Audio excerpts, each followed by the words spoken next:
Hey guys, I'm Nora, and welcome to the Grateful Blessedness podcast. I'm here to share with you the value of mindset coaching on your 12-step journey. I am a 12-stepper and certified mindset coach with a huge heart for those who struggle to stay sober and abstinent and cannot figure out why, and for those who are abstinent but still long to feel happy, joyous, and free. It is that emotional sobriety that is the goal of my coaching and the steady thread that weaves through each episode of this podcast. So I hope the podcast will encourage you in the very real struggle of living the 12-step life and ultimately serve to remind you of the source of your emotional well-being. So God bless you on your journey, and thank you so much for listening. Let's dive in.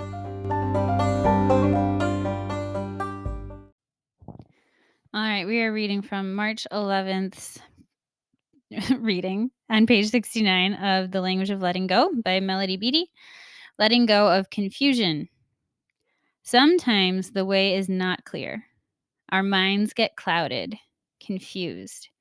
We aren't certain what our next step should be, what it will look like, what direction we are headed. That is the time to stop, ask for guidance, and rest. That is the time to let go of fear. Wait. Feel the confusion and chaos, then let it go. The path will show itself. The next step shall be revealed. We don't have to know now. We will know in time. Trust that. Let go and trust. Today I will wait if the way is not clear. I will trust that out of the chaos will come clarity. I had a really recent experience of this very thing she's describing and it becoming clear in my own prayer and meditation time. And something had happened that I just failed. I messed up. It was, poor judgment, and I felt really terrible about it.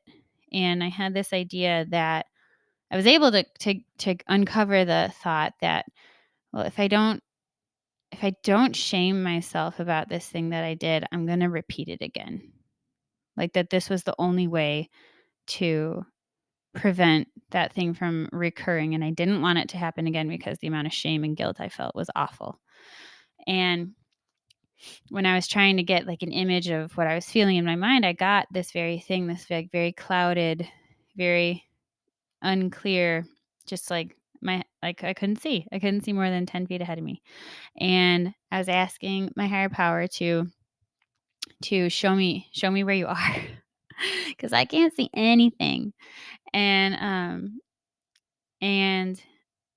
it was almost like I was hanging on to the monkey bars, and I was freaking out because my hands were starting to slip, and I felt like I was going to let go, but I couldn't see the floor because it was covered in clouds, and I didn't know how far down it was. And when I asked for clarity, it was almost like the clouds started to lift a bit, and I could see that the floor was 2 inches away from my feet.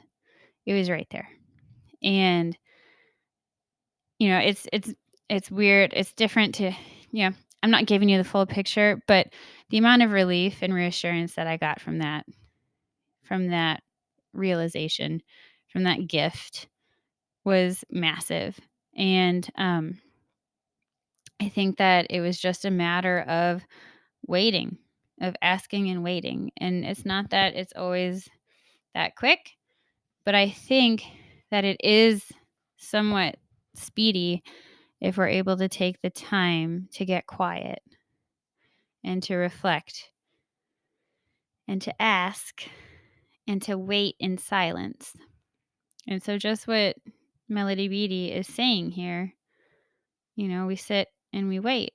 And the big book says the same thing. When in a moment of indecision, we sit and we ask our higher power for the next right thought or action.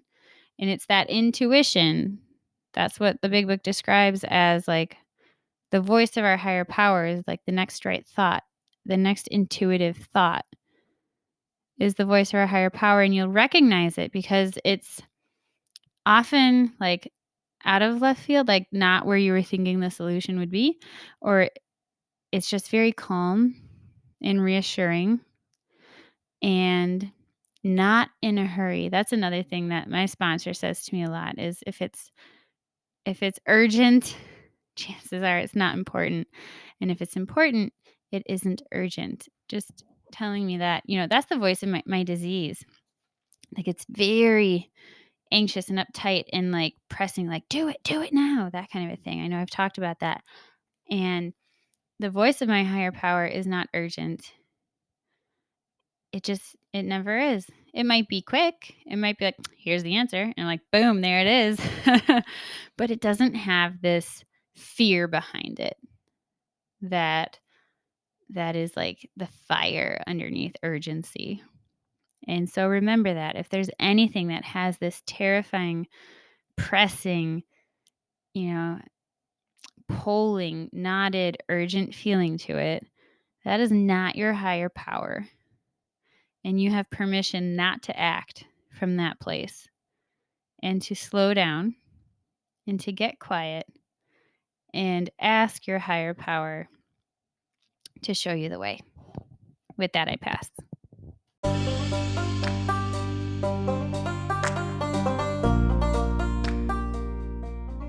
Thank you so much for listening to today's episode. If you feel that mindset coaching could help you on your 12-step journey, please feel free to reach out and find me at catholicmindsetcoaching.com. This is not a replacement for 12-step work. This is something outside of the 12 steps. It is simply something that has a heart for the 12 steps and those who are in it. And so, welcome. If you are here, chances are you may also be a bit of a mess. And I hope that you can learn to find some gratitude in the blessings that have come from your messes.